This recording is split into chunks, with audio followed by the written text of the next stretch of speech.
Welcome everyone to the last part of cell biology. This is lecture number 41. So we've already looked at cell walls and cell motility. We will now cover the remaining cell organelles. So when we think about cells, we should also be thinking about some of the other parts of the cell which are not always present but are very important. So here we have two parts. One is the capsule and the second is the slime layer. Often cells in the environment are found in two forms. They can be encapsulated or they can be without a capsule. So in the first case, you can see a diagram that shows you a cell with a capsule around it.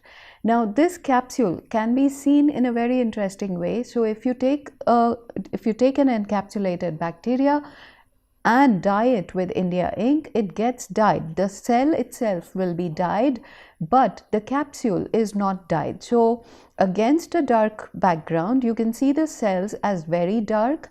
The capsule is lighter in color and the other part of the background is very dark compared to the capsule part. So that's how you can visualize the fact that there is a capsule around certain types of cells.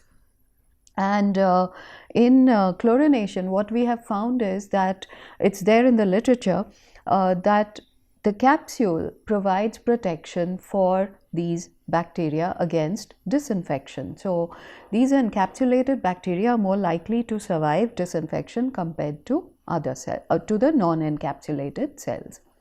Then cells are often found with what is called a slime layer. This slime layer, when it is dyed, is not going to be excluding India ink entirely. So you can see that the cells will pick up most of the ink or the dye, and the organic matrix, which is the slime layer, will be dark in comparison to the background, but it has less of the dye compared to the cells. So you can see it as shown over here in this schematic. Now, why are these two important? Like I already said about the capsule, the slime layer is what allows the biofilm to attach itself to surfaces. I've already mentioned in the previous topics that the slime layer is when you know that there is bacterial growth on what seems to be a dry surface. So the best examples are your bathroom fixtures, your buckets, your mugs, your sinks and basins.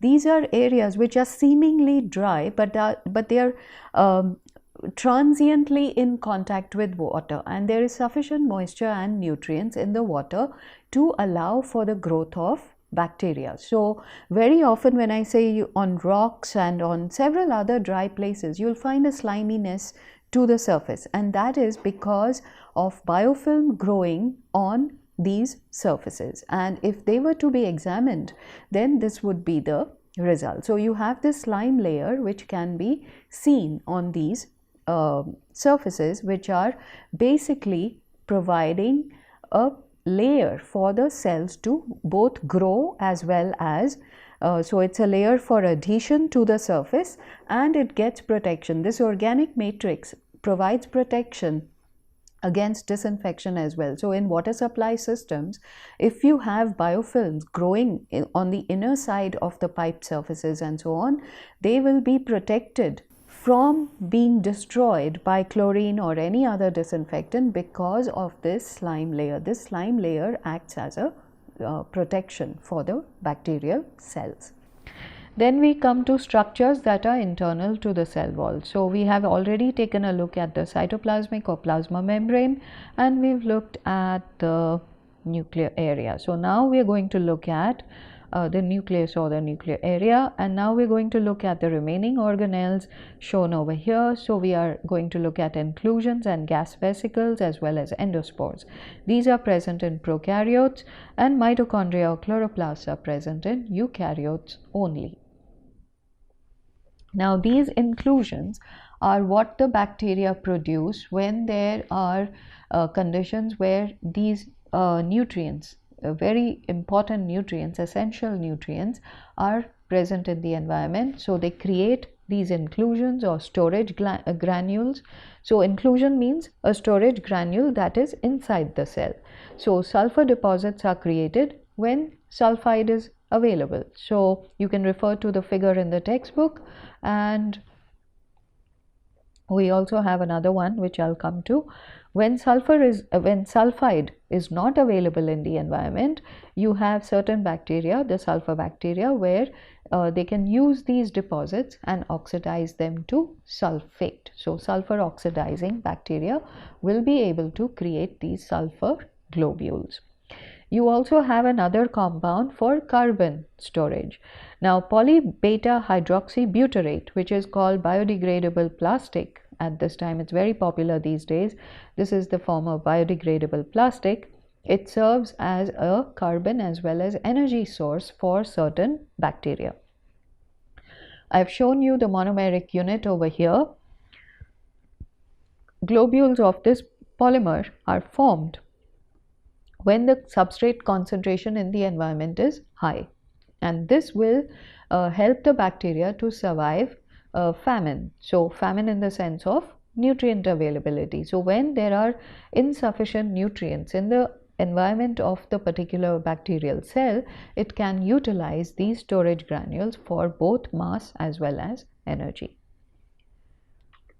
So these are survival mechanisms that have been developed by bacteria to survive when the environmental conditions are hostile.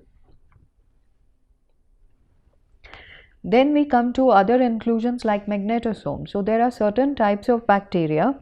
So this is an alpha proteobacteria which has magnetosomes, and you can see that it has created these deposits of magnetite. Magnetite is a ferric mineral, and it gives the cells a permanent magnetic dipole, and you know that the earth has geomagnetic fields, so the bacteria has been able to orient itself. So entire colonies of bacteria orient themselves to the geomagnetic field, and this is also considered an example of magnetotaxis. So these bacterial colonies will move in particular directions in response to the geomagnetic fields. So fossil evidence of these kinds of bacteria have been found. Let's look at the next organelle, and that is gas vesicles. Now these gas vesicles are kind of like bubbles inside the bacterial cell, and that helps the bacterial cell or the algal cell to rise to the surface. It gives them buoyancy, and this buoyancy is very important for photosynthetic bacteria and cyanobacteria or blue-green algae. So these photosynthetic bacteria need to harvest solar energy, so they can maximize their harvesting of solar energy by remaining at the top of the water column. So these membranes are not made out of lipids, instead they are made out of proteins, and these proteins give them a rigidity. So like I said, they are bubble-like structures because they are able to they are able to entrap gases, and those gases will give them buoyancy and allow them a survival advantage by bringing them to the top of the water column. However, they are not able to withstand high hydrostatic pressures, and there is a very nice figure in the textbook that gives you a demonstration, experimental demonstration of the fact that they cannot withstand high hydrostatic pressures. So let's say you take pond water in two different bottles, seal it without head space, and then hit one of the bottles with a hammer. Now that hammer causes very high hydrostatic pressure, and you'll find that the cells which were floating at the top will crash and literally lyse, and they will settle to the bottom as sediment. So this is the proof that these membranes are rigid but not very rigid. They are not extremely rigid, they are somewhat rigid. These membranes are impermeable to water and solutes and permeable only to gases.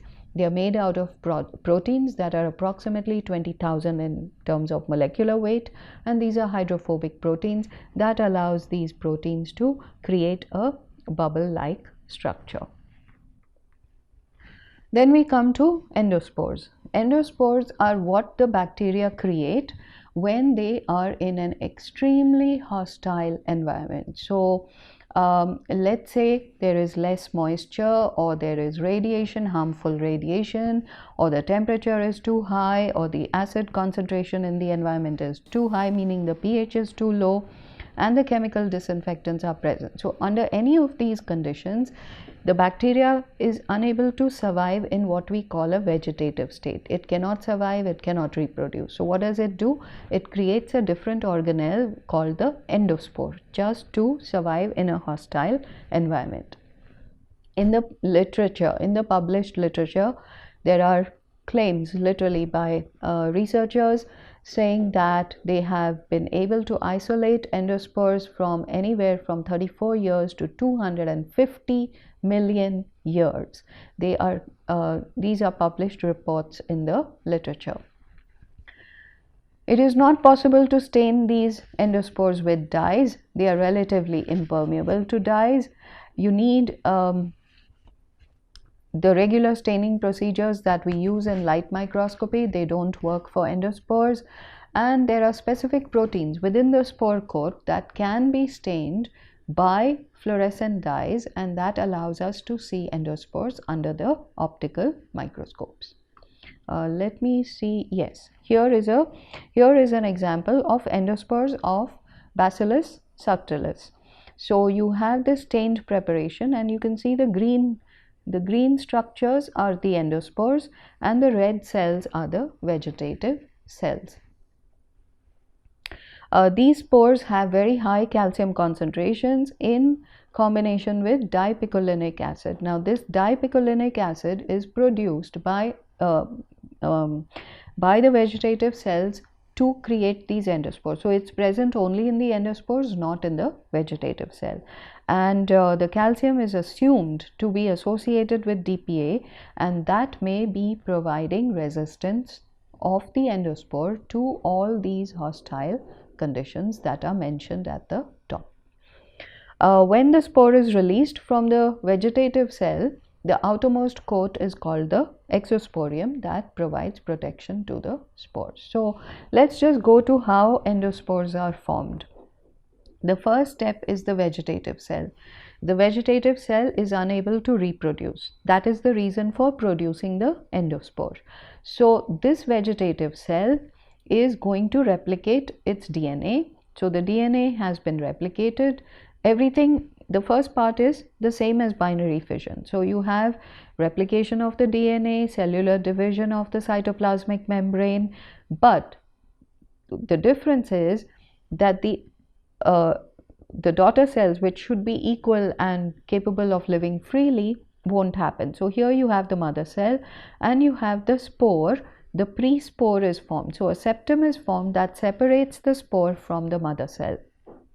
In the next step, a cortex is formed around the spore. So this DNA has been protected by the formation of the cortex. The DNA in the mother cell has been destroyed because the mother cell is no longer producing. The spore coat is formed, and this endospore is now mature enough to survive in the environment, provided the exosporium or the final coat is there. So you have layers. You have the cortex, the spore coat, the exosporium, and when it is released, it's your independent endospore. Now this endospore is not going to reproduce. It is going to it will remain in dormant form until the environmental conditions become conducive to reproduction. So reproduction can take 30 years or millions of years. So that's the nature of endospores. That is how the bacterial cell as a species is capable of surviving even millions of years. So eukaryotic organelles, we have mitochondria and chloroplasts. These are the organelles that are involved in ATP synthesis. Okay, so generation of ATP is done by the mitochondria as well as the chloroplasts. Chloroplasts exist in photosynthetic organisms and mitochondria in non-photosynthetic organisms or the eukaryotes. The size of mitochondria is about 1 to 10 microns long. These are the sites of both cellular respiration and oxidative phosphorylation, and these are the processes. These are long words which you don't really understand at this point unless you have studied some of this, but we will be covering this in detail in module 9. So cellular respiration and oxidative phosphorylation is what helps us to helps any of these eukaryotes to generate ATP from ADP and phosphate. So adenosine triphosphate is generated when adenosine diphosphate combines with another phosphate to form ATP. All eukaryotic cells contain mitochondria, and they may be having hundreds of mitochondria. This mitochondria includes enzymes and other proteins needed to catalyze respiration. So proteins, when I say proteins, I mean enzymes that are needed to catalyze respiration. It contains its own DNA and it is surrounded by a double membrane. So let me show you a graphic that shows you the mitochondria that exists within a eukaryotic cell.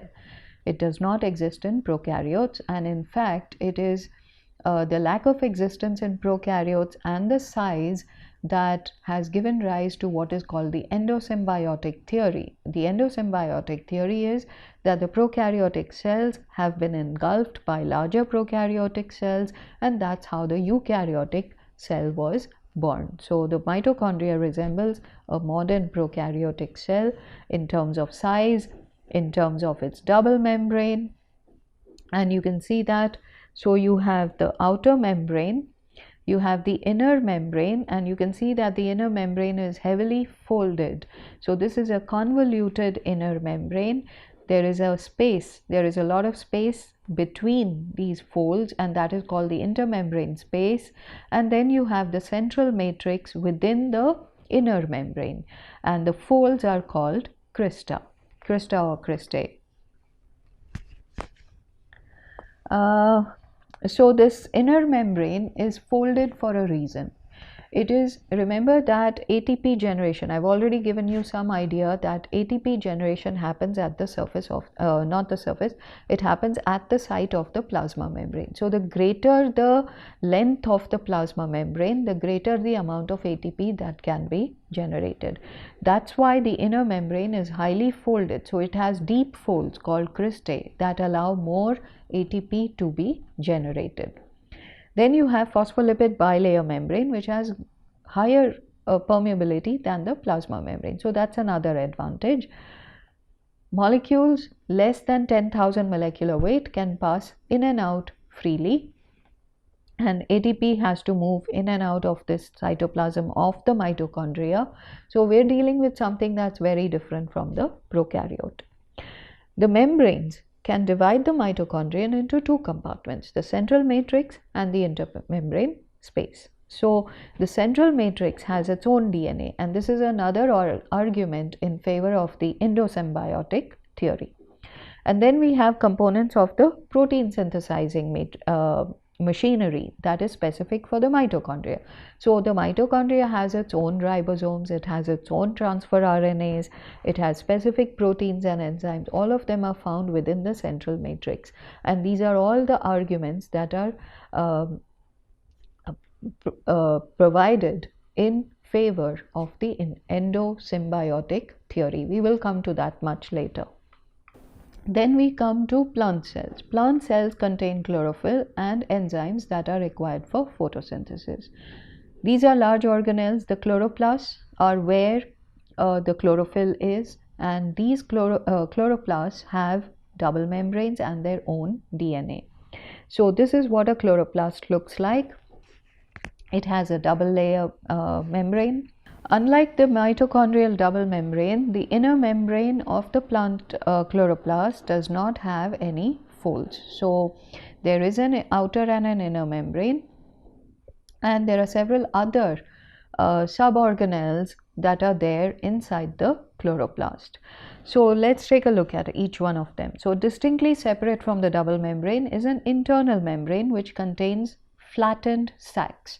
So you can see these flattened sacs, and these are called thylakoids. So these are the thylakoid, they're literally flattened sacs. The space between the thylakoid and the inner membrane is called the stroma. So this empty space in light yellow color is the stroma. Now the stroma contains the chloroplast DNA. It also has the protein synthesizing machinery that is required for the chloroplast. So you can see the ribosomes, you can see the transfer RNAs and the specific proteins and enzymes freely floating in the stroma. Most of the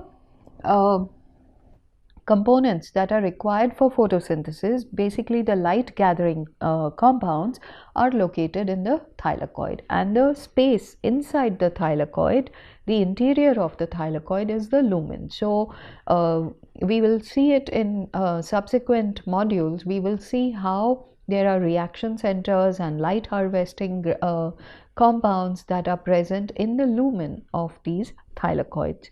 So the thylakoid membranes are themselves stacked together. They are organized into stacks, and these stacks are called granum. So one stack is a granum and multiple stacks are grana.